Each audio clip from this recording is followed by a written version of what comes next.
Hey, welcome to your day off. My name is Corey, and I'm the host of this here podcast. Hey, welcome back. Today, listen, a couple weeks ago or a week ago or so, we had a podcast with Mr. Ben Mullen, who's writing a book about his journey. We have another author on the podcast today. Miss Jennifer Boutwell is here.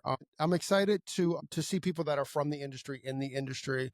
Not just writing books, but doing stuff outside or doing stuff for the industry. Like just bringing a lot of knowledge and a lot of experience to the industry, and even having the opportunity to write some books to reach a broader audience. Jennifer has written a book. It's a book actually very similar to Ben's in the sense that it's a book about trauma and surviving trauma and stuff. And I'm looking forward to getting to that conversation. However, we're going to have a little couple minute conversation about who she is, where she's from, and all that good stuff first. So, I guess I hate saying this, but without any further ado, welcome to the conversation. Welcome to the table, Ms. Jennifer Boutwell. Thank you, Corey. I appreciate you having me. I'm excited about this conversation and where it's going to go. I'm very excited about it as well. And big shout out to Tiffany who introduced us. Tiffany reached out to me about bringing Jennifer on. So yeah, we did a little call, and I go, oh, this is very interesting. And like I said before, I'm just excited that people from inside the industry are really doing some really cool stuff and having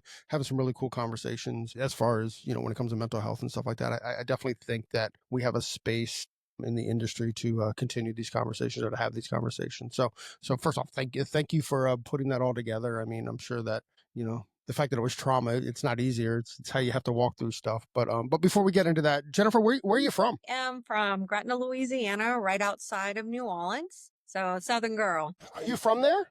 Originally from Mississippi, but I've been here since probably 6 months after I graduated high school. So a lifetime ago, and I love Louisiana, and Gretna has just become home. And the only other place that I call home is the Gulf Coast in Florida, sitting near the beach. Well, I love that, man.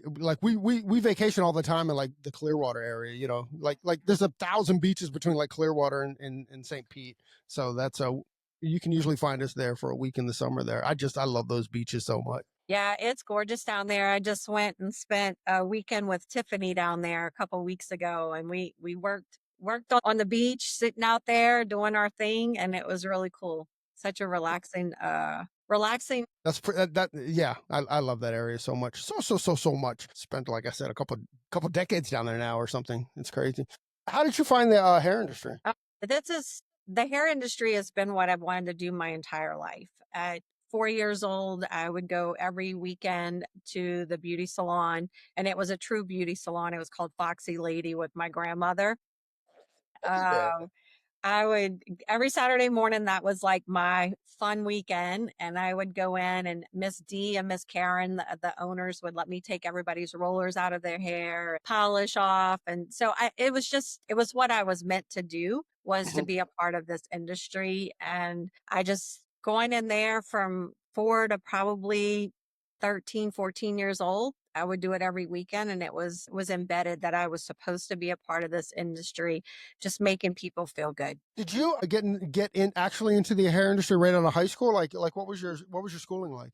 Yeah, so in my senior year, I had all of my credits for high school done, and if I could go to a state licensed college and get credits. So I started in cosmetology school in my senior year, and went there, graduated from high school, beauty school, got my license all in like a 1 week period.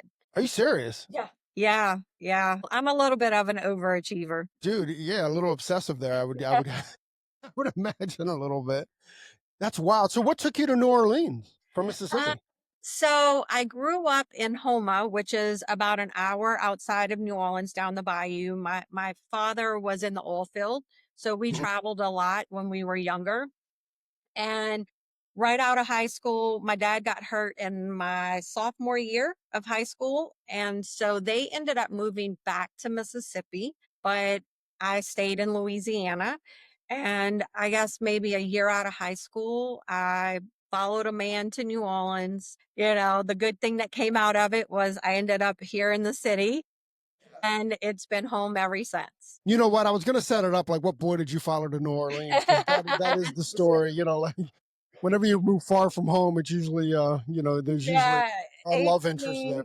18, 18, followed a man, and it wasn't meant to be, but it was meant to get me here to the city. I mean, listen, that's how life works, isn't it? Yeah.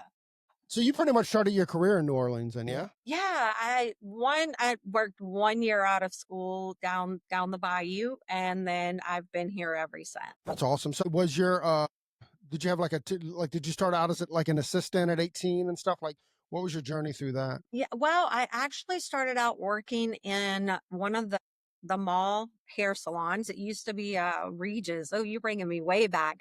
Yeah, yeah, Regis let's Hair go. Salon, way back.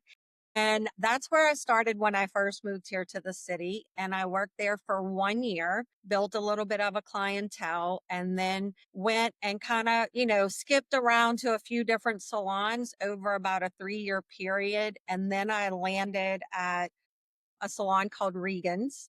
And I worked for a guy, Regan Jeremy. And 8 years being with him, he decided to sell. I bought the salon and have had my salon for 25 years. The same building?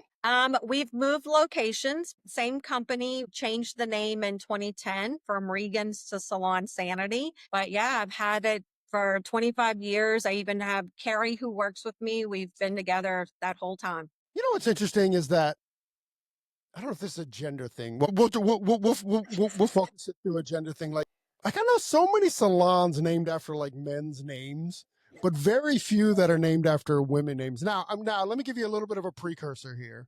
Like if I never owned a salon, but I would refuse to put my name on a salon. Like it's just not me. It's not what I like to see. And if it's a failure, I don't want my name to be a failure. You know what I mean? So like I would just not want to put my name on anything, whatever. Maybe putting your name on it is burning the boats too. And like you don't have a choice but to be successful. But I can't really think of any like hair salons that have like women's names on it. Can't think of any, no. And the whole name thing for me, what we did a makeover in 2010, and I just did a whole rebranding, and there was a lot of negative energy and emotions tied to bad business deal. And I just wanted something different and something fun. And it took me and my team, we played around with names, and we ended up narrowing it down to Salon Sanity and one other thing. And we let our clients vote. And we really just wanted a place where people could come, leave the insanity of the world, because I'm insane. Everybody I know is insane, and just have a few minutes of leaving that chaos outside the door and having that safe energy space where you can be you and relax, laugh, have joy, whatever it is you're looking for before you go back out into the chaos. So we got rid of the name and changed it to Salon Sanity, and that's kind of, yeah. So I didn't want my name tied to it, mainly because just from a branding perspective, I knew that one day I wouldn't be behind the chair, and I wanted to be able to sell the company or bring people in that helped me build it. And I just didn't want my name tied to it. No, that totally makes sense to me. So, how long was it under your operations? How long was it? Was it Regan? It was named Regan for, I bought it in 2000. And then we won a makeover from Redken in 2009 and changed everything for 2010. So right at 10 years, 11 years. And that must have been a neat thing because I'm sure, and you don't have to answer this, I'll just say it out loud, but I'm sure that there was like, once you change the name, like, okay, this is really mine, right? It's not, with the other name on it and stuff, like you still like, I would imagine that, you would still like, there's not that same kind of like ownership. It's like when you buy a new house, until you paint the walls, it's not really yours, Yep. it's somebody else's aesthetic, it's somebody else's energy and stuff. So until you get that fresh paint smell in the house, that's when it becomes yours, and it's like personalized a little bit, and you literally personalized it by unpersonalizing it. Weird kind One of word. 100% I agree with you. It was releasing the bad. It was opening up opportunities for new people. It was just a complete rebranding, rebirthing of the whole company. And it brought a different vibe, a different energy. We have a lot of fun playing off of the name and creating just some beautiful things around that whole brand. That whole brand there. And then, so in 2010, also, I think I read that you started with a Summit and you were a Summit Salon. And was that part of the big makeover and stuff from Redken? Yeah. So when I won this makeover from Redken, part of it was bringing Summit in. And at that time, I was like, I don't need a business coach. I had one, it didn't go good. It was a different company. It led to a walkout. So I thought that was the reason I had a walkout. Many years later, I know I was the reason I had a walkout. I had a little bit of an ego, maybe a lot of an ego. And so part of it was Redken was like, you have to have this coach. And so they sent me to Tampa, did the 3.5 day class. My intent was to go sit on the beach for 3 days. Sure. However, Summit had a different thing. They put me front and center with my name tag on the front row. So there Boy. was no sneaking out of the class. And Randy Kunkel, one of the founders of Summit, was presenting. And so, yeah, I couldn't sneak out of class. He wasn't letting me. And 3.5 days later, I had drank the Kool-Aid. Deb McMahon was my coach, and she helped me navigate some really hard life. I had had a walkout. I was in debt. I didn't know until the week before going to this summit. I had found out I owed the IRS like $40,000 in back payroll taxes. My CPA hadn't been paying it. I didn't know. Yeah. But ignorance is not something the IRS takes as an excuse. And so Summit really helped me learn the business side of things, and I got smart really quick. I learned that I had to know my numbers. I had to be able to run my company as a company. I could be friends with people, but not friends. Like I had to hold people accountable. I had to hold myself accountable. And 1 year later, everything was paid for. All the debt, the taxes to the IRS. So Summit really it changed my life both personally and professionally, and it changed the landscape of my company. And 8 years later I ended up becoming, well, 5 years later I became a coach, and now I'm going on, I think, 12 years with Summit. So So now you're preaching the Kool-Aid. now I'm preaching the Kool-Aid, and look, it's not for everybody. It's a very structured system, but those that are willing to do the work, and if you want to have a different outcome in your company and in your personal life, yeah, 100%. Here's the Kool-Aid, drink it. I'll help navigate you through. We'll have the breakdowns together, like all the stuff. No, I came from a Summit Salon, the salon that I was in before I went into the suite life. I was in a Summit Salon, so I'm pretty familiar with it. We were, it might be about the same timeline, to be honest. I mean, maybe just a couple years after that. But when we started with Summit, so, yeah, I've always been a fan of it. I've always been a fan of, treating our business like a business, and they certainly, and listen, I adore Michael Cole. He's one of my buddies. So, I love how he started treating our industry as a business. Yeah. So the book was really birthed after my baby sister, Gabrielle, passed away in 2022. Gabby was 23 and she was killed in a car wreck. And I had just turned 50 years old. I had just got my third divorce. I was living my best life. Everything was everybody else's fault in the world. And when Gabby got in her accident, she was on life support for 5 days. And during that time, you learn real quick that you can't control things, and you start doing a lot of like self-reflecting and awareness and just realization that you are accountable for your actions and your decisions and your choices. And so the day that Gabby left this world, I went for a long walk on the beach, or run on the beach, and a storm came in. I didn't even realize the beach was completely empty. And I was running and crying and doing all the stuff that comes with that. And it started lightning and thundering all around me, but it was all around me. And I'm 2.5 miles from the condo. And I just remember standing on the beach, just crying, and just this light was coming down, and with the rain and the lightning. And it was like, sister, you got to get your shit together. It's time. Like, you got to go back to why you joined this industry. You got to go back to your purpose, and stop with all you don't need everything that you think you need. And so I came home the next day and was like, I think I need to write a book. So it kind of started out more of a therapeutic thing because, have been married and divorced 3 times. It's real easy to point the finger at all of them, but you're the common denominator. So self awareness became a really big deal, looking in the mirror and figuring out like what was going on. And so diving into, I'd been in therapy on and off for years, but it wasn't helping me. And the book really led me to a different type of a journey, more of a holistic approach, more in depth. At that time, I really started like searching for just some answers. And then I soon realized through NLP and meditation, working with a Reiki master and a shaman and things like that, I realized real quick that I had the answers. I just had to be open to hearing myself. And a lot of that came out in the writing process of the book. What's NLP? So, NLP is neuro-linguistic programming, and it's being able to see what your patterns are and reprogramming your beliefs.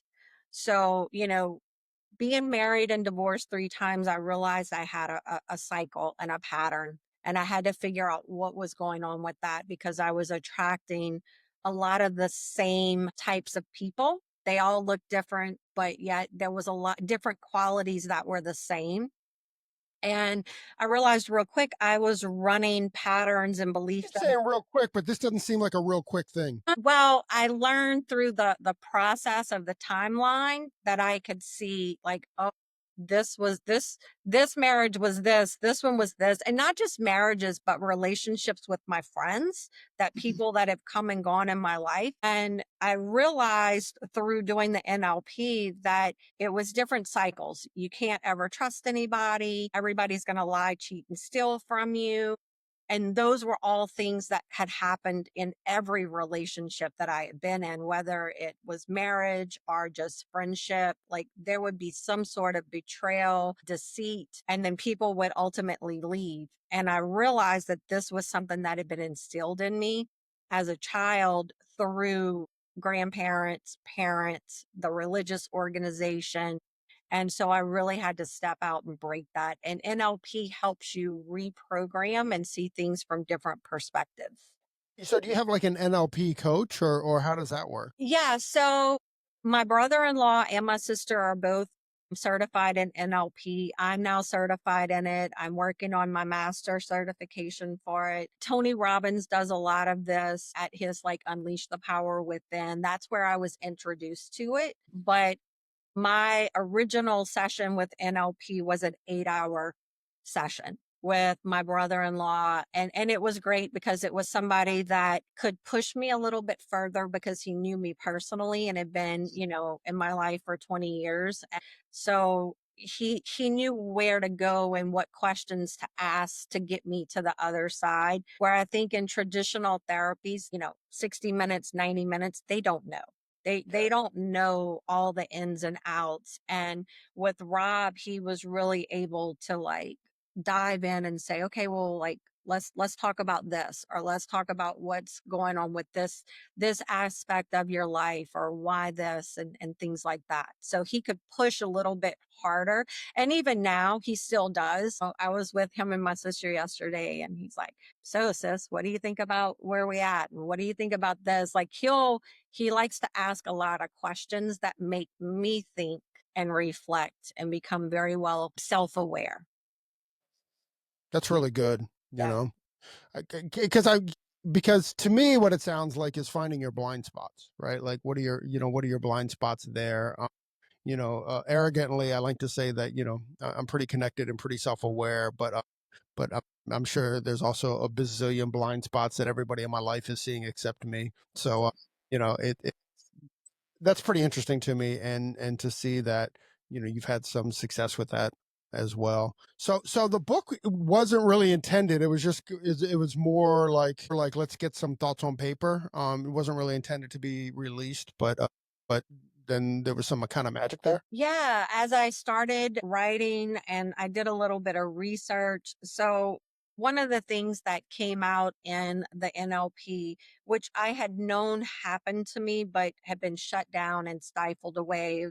I'm real good at compartmentalizing, putting it in the box, taping it Sure. up, pushing it to the side. I was molested when I was 9 years old by a family friend and was convinced not to say anything, because if I did, that my father would kill the man. So that was the woman that stopped, that caught the event happening and stopped it, was also a 19-year-old wife, and she walked in on her husband doing something that he shouldn't have been doing, um or woke up to that. And so she, at 19, she made a decision to save me, but like, let's not talk about this, like he'll never do it again, type thing. And so I suppressed it for many years. And then, it reared its head, suppressed it again, and it just kind of went down that So path. when you said suppress it, did you like forget about it completely, or you just didn't address Yeah, it? like I just had to like put it away. And at 9 years old, you just pretend it doesn't happen. And you tell yourself it didn't happen. And over,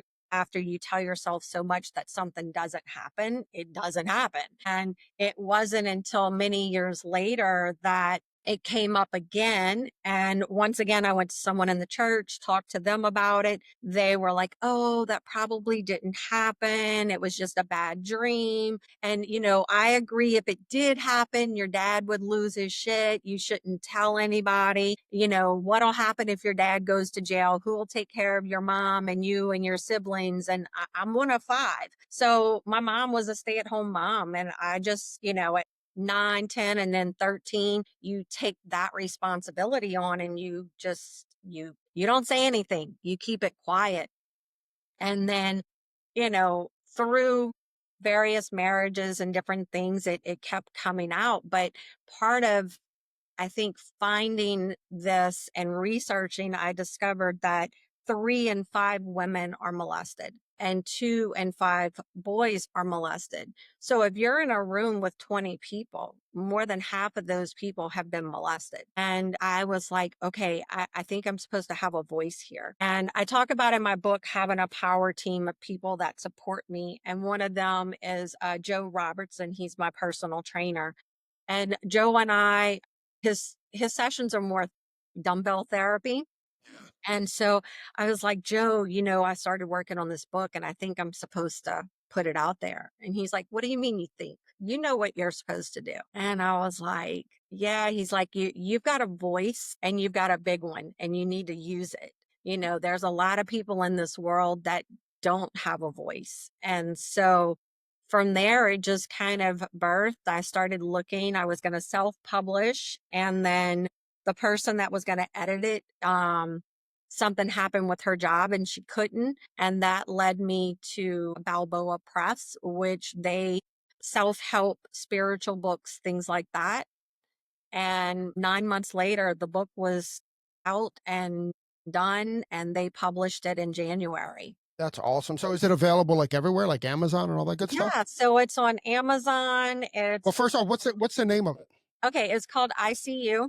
Got my little copy right here. Oh yeah, there you go. I see And you. it's really, just I wanted a relaxing cover. And so you can get it on Amazon. My Instagram link has it, my website. You can get it through Barnes and Noble, Walmart, Target, Balboa Press. It's pretty much anywhere. If it's not on their shelves, they have access to order it. But the easiest place is Amazon. Okay, I'll put all that stuff in the show notes. The show notes are not on Instagram, but if you go to if you go to the actual podcast thing, the notes will be in the links will be in there. It's not it's an Instagram thing. They won't let me put links up. But we'll have the links in the show notes there. So okay, so yeah, so what other discoveries did you have with NLP that have been added to the book or in the book? Really learning to honor my body and myself. Hold on, back up. Are you married now? No, no, nope, nope, not married. really just kind of going through life right now. And if something happens, it happens. And if it doesn't, it doesn't. Are your relationships, I'm going to say better. I don't know. I don't want to mean, I don't really mean better though, but are your relationships better since you've written the book or since you've been on this, like, because forget about the book for a second. I mean, it's all about like self discovery and it's Yeah. about self awareness and stuff like that. Have your relationships benefited from the work, the book, the therapy aspect of it? Percent.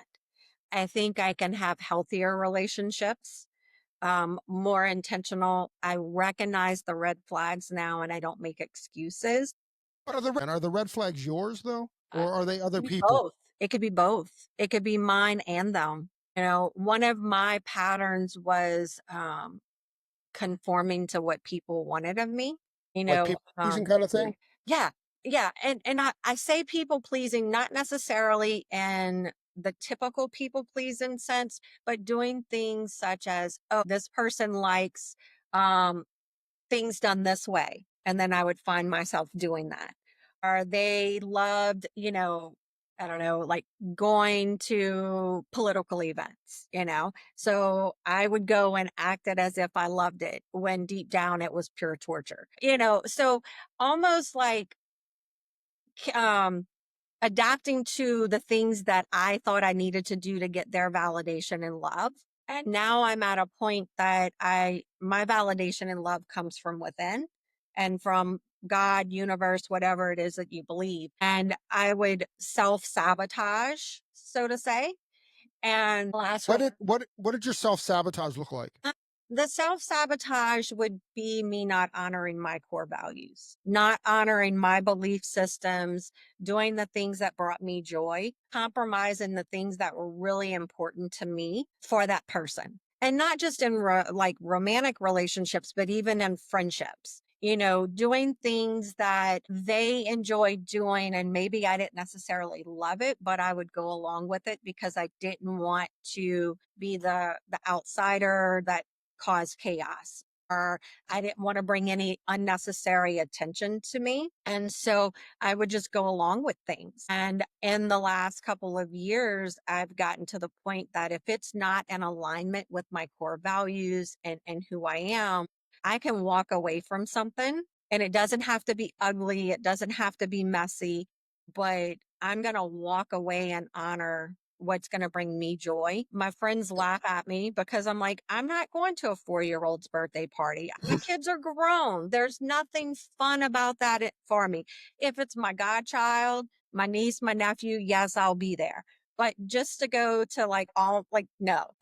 I'm like, I yeah. I have a client who's retired, and she said the best part about retirement is that I'm in the place in my life where I do what I need to do and I do what I want to do. Anything in the gray, I don't do. And I love that piece. And I think I'm stealing some of that as far as my life goes as well.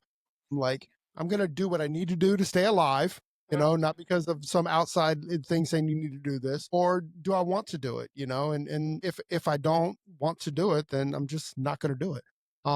I very, and I talk about this to death, but it's such a, it's such, I don't know, it's not a value necessarily, but an awareness is that I'm 56 years old. The average American male dies at 76 years old. My dad died at 76 years old. Many people that I know died at 76 years old. So I don't think it's like this like abstract number. I think that there's a lot of fact to it, or there's certainly a lot of like theory to it, or understanding, or whatever. But I've got 20 years left on Earth, Yep. and I'm playing for those 20 years. Now that could sound morose, but to me it's the opposite. And what it does is it just prioritizes everything, and it's why I don't engage in politics, because I'm not giving any person in politics any of my energy, any of my days, any of my lives. I do not have a mature enough relationship with the news to for it not to ruin my day. So I just don't do it. I don't watch the news because I'm not mature enough for it not to ruin my day. So I don't do it. I don't engage in that. I really, for about the last 2 years, I've engaged. Part of my practice has been to not be engaged with anything that I don't control outcome of. And with that, there's actually been some beautiful stuff that's happened from it. Like I can watch sports now, and I don't care who wins or loses, and that's honestly, and I watch the sports now more of I watch it like ballet. I watch it for the pure athleticism and the pure enjoyment of the sport, and not necessarily having to have like my afternoon room because my team lost, which to me is like, if you say it out loud, it's like so weird, Yeah.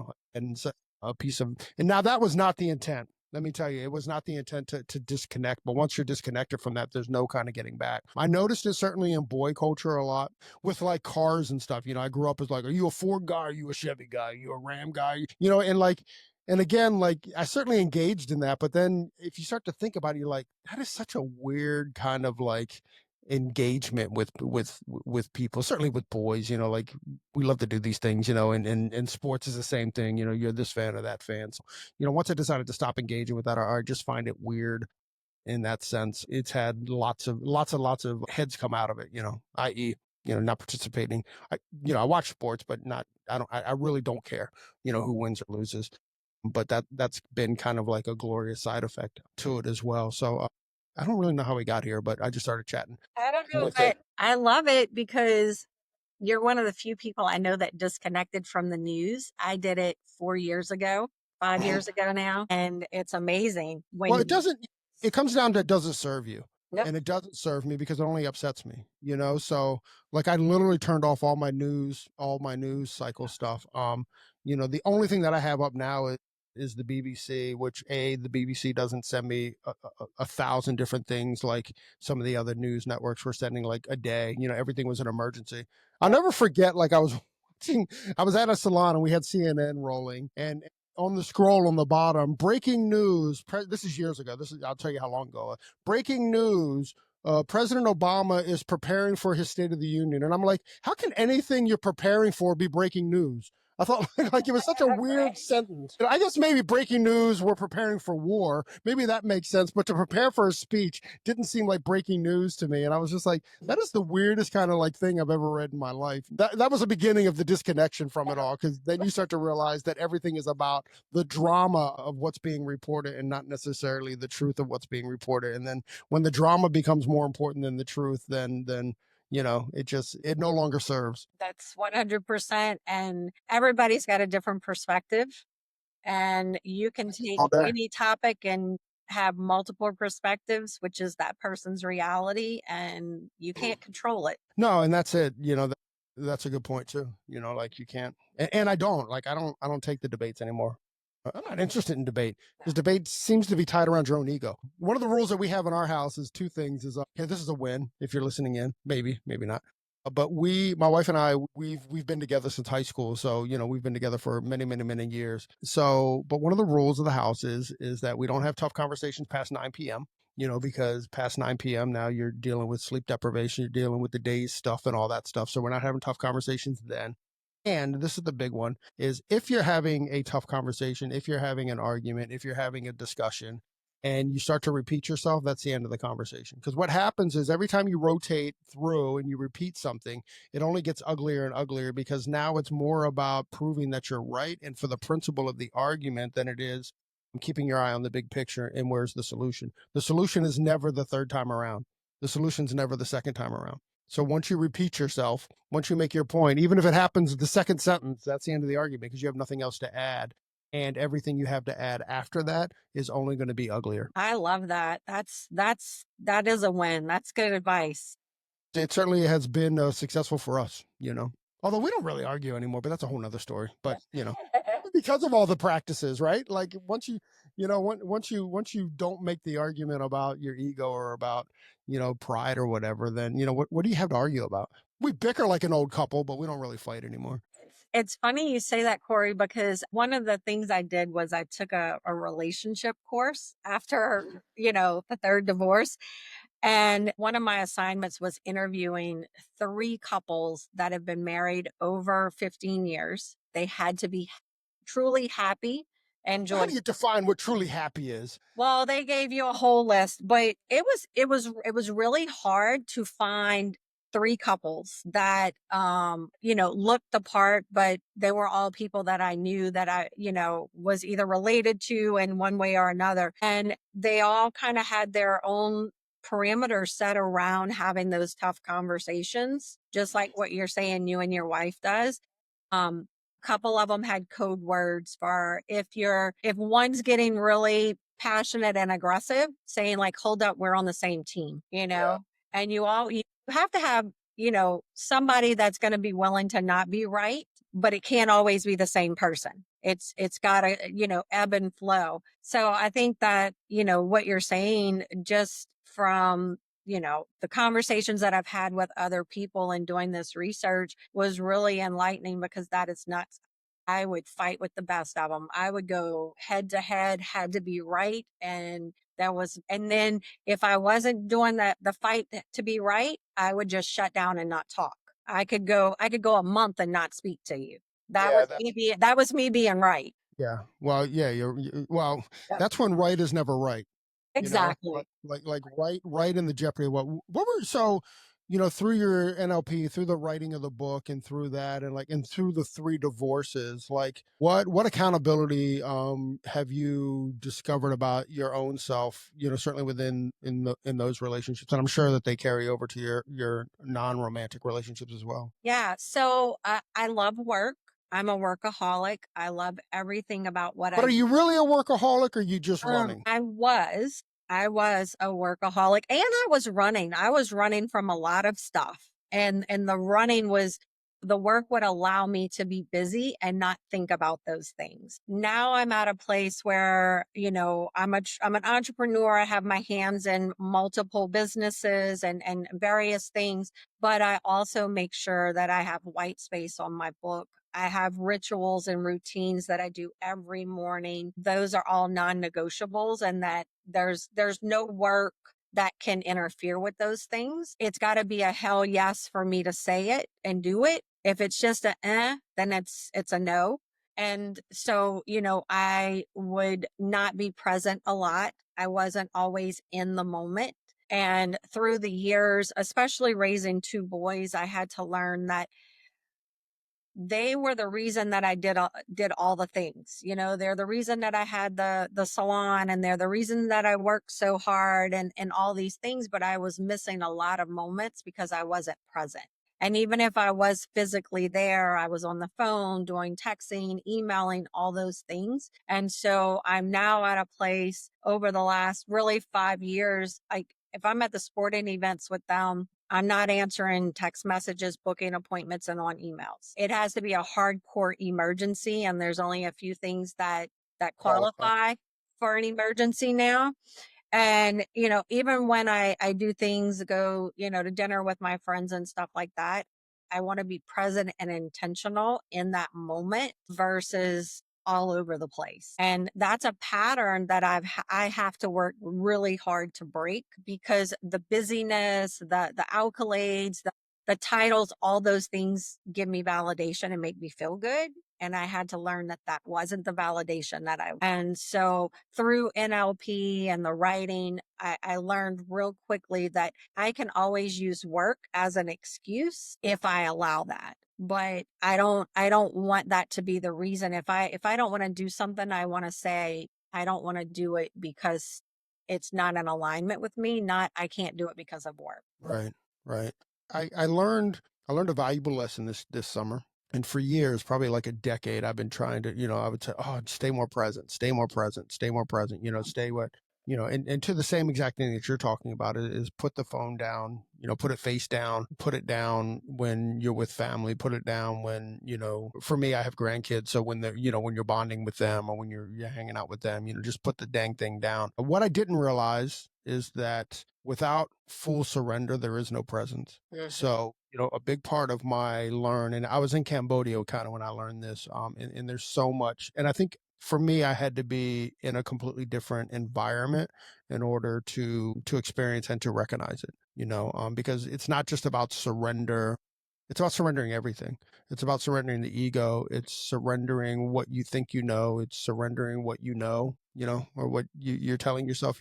But when you're in a third world country and everything that you've built a foundation on is no longer there to hold on to, you either like get totally stressed out about that. You get totally stressed out that you just lost power. You get totally stressed out that your flight just got canceled. You get totally stressed out, or you surrender to it. You stay present in it.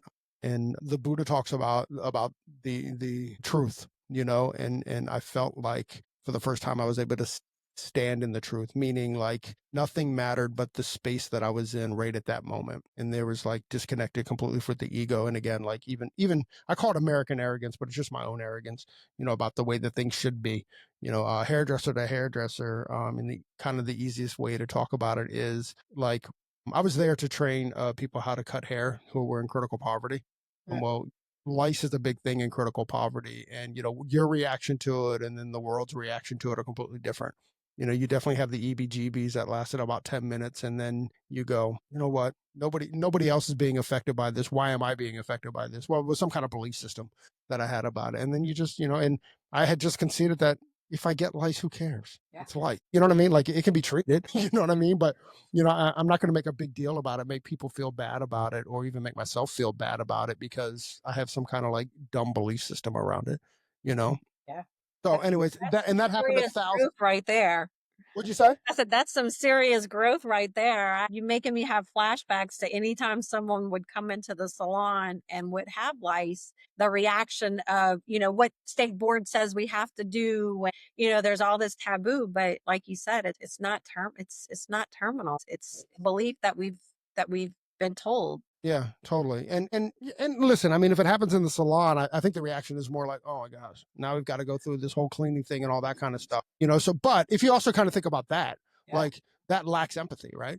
Mm-hmm. That lacks empathy for the person that's sitting in your chair. Like, yeah, yep, you're gonna have to do all that, but also, this person has lice, and like we as a professional, we not that we have to treat it necessarily, but we just I don't know, I don't even know where I'm going with that. But that was just that's the easiest. That's kind of the easiest way to kind of like just to explain what these discoveries were. But trust me, this happened every single solitary day. It happened with using the bathroom. It happened with like what we were eating. It happened with like just about everything, or just how we be. It happened with just how we be. It was a lot of self discovery and understanding that we are in the service industry, but I think as an industry we also forget that we're in the service, in service being capital letters. Mm-hmm. With that, so to be there in service was in true service, was a true, and you're getting paid way more than money in that sense because you're getting paid with. Anyways, I'll keep going on. But anyways, those were kind of my discoveries. So to kind of bring it full circle, like I realized that presence isn't available to me unless it's in full surrender, and then it has made things a lot easier to put the phone away. Like this is, I'm connected to this thing that I don't have to be connected to. Yeah. This past spring, my friend from high school and I went to a retreat, and it was the first time I put my phone on do not disturb for the whole time we were there. And I would literally only turn it off twice a day to check, contact, talk to the boys, check in with my sister, and then that was it. And it was very freeing, and just to be able, we were out in nature. We were at Big Cedar Lodge in Missouri for our 5-day retreat. And it was really, it was cool. And then we did like caverns. We went underground and did all that kind of stuff, which your phones don't work there anyway. So, Yeah. but it was cool to just have my phone on do not disturb. The world didn't come to an end. The businesses didn't shut down, and that was it. And I think, through this process, I have a salon company. I have an amazing team, a manager and shareholders that run it. So I only show up in my salon company maybe once every other month now, unless I'm going to get my hair done. And the systems are there, and they know that they can get me, but they also knew, like I told them, I'm like, look, I'm going to this retreat. Phone's going to be off. I had all the auto replies, everything. And it was very freeing to realize that I can do this. They can do this. It was very empowering to them because they truly did an amazing job. And it allowed me since then to even delegate and step away more than what I was, because my ego said I had to be there to make it work. And then totally being into this retreat, not being there, and it still worked. It's like, okay, that's just the ego saying that you have to be there to do it. It's going to work whether you're here or not. The world's still going to keep going once I'm gone. It's also neat that you that other people felt empowered by it as well. Yeah. because that's the real win. I mean, that's the success of a business. What other things do you address in the book? Well, I talk about really just getting back grounded with nature. I'm real big into meditation, which was a hard one for me. My brain is constantly going, going, going. And just to get still, be in the moment, getting grounded, those kinds of things. Used to have a garden many years ago, grew up with one as a child, had plants, and then they all just started dying and disappearing and it went away. And so I ended up starting a garden back just to have something to do, not realizing that it would be as therapeutic. Now I think I have 8 or 9 beds. I have a full garden, and which is funny because I'm right outside of the city, and it's not like I have a big piece of property, but I have all these raised beds, and I have peppers and tomatoes, like all the fresh veggies and herbs that you could want. And it was very therapeutic. You learn to get reconnected with nature. My nail girl's constantly fussing me because she's like, you always have dirt on you. And I'm, well, I'm sorry. I go outside and play in the dirt every day. Um, and so I talk a little bit about the benefits of those things. I give like my routine. So my morning routine is very important to me. I've done this for probably 20, 25 years. I get up really early. I would get up before when my kids were little, I would get up before they would wake up. And I would take that first hour to read, meditate, journal. Well, not meditate, journal and work out. And then now I do meditation in with it. And so that first hour of time is really about me, and it allows me to just express gratitude, set my day up for success. When the kids were little, it would be an hour. Now my kids are grown. One's 18, one's 21. I have the flexibility. I'll get up at 5, and really from 5 to say 8:30, 9 o'clock. 3 to 4 hours is my time. I don't work during that time. I love to read. The more I can learn, the better.